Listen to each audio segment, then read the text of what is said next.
ফরিদপুরের মধুখালীতে ডিবি পুলিশের হেফাজতে মৃত্যু হওয়া ছাত্রলীগ কর্মী মির্জা ইশতিয়াক আহমেদ প্রান্তের ঘটনাকে ঘিরে নতুন করে বিতর্ক তৈরি হয়েছে। মৃত্যুর কয়েকদিন পর সামাজিক যোগাযোগ মাধ্যমে ছড়িয়ে পড়া একটি ভিডিওতে দেখা যায় গত 21 জুন বিকেলে নিজ বাড়ির সামনে ডিবি পরিচয় কয়েকজন ব্যক্তি তাকে আটক করেন।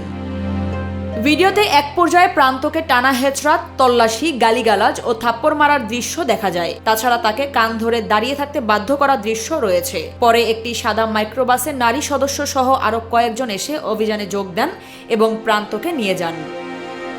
পরিবারের অভিযোগ, আটক করার সময় প্রান্তের মায়ের সামনেই তাকে মারধর করা হয় এবং মুক্তির বিনিময়ে মোটা অঙ্কের টাকা দাবি করা হয়েছিল। যদিও আইনশৃঙ্খলা রক্ষাকারী বাহিনীর দাবি, হেফাজতে থাকাকালীন অসুস্থ হয়ে তার মৃত্যু হয়েছে। তবে ভাইরাল হওয়া ভিডিওটি ডিবির অভিযানের পদ্ধতি এবং প্রান্তের মৃত্যুর প্রকৃত কারণ নিয়ে নতুন করে প্রশ্ন ও জনমনে ব্যাপক আলোচনার জন্ম দিয়েছে। তদন্তের মাধ্যমে ঘটনার প্রকৃত সত্য উদ্ঘাটনের দাবি জানিয়েছে পরিবার।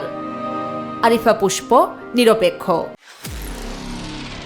নিরপেক্ষ, সত্য প্রকাশে আপোষহীন।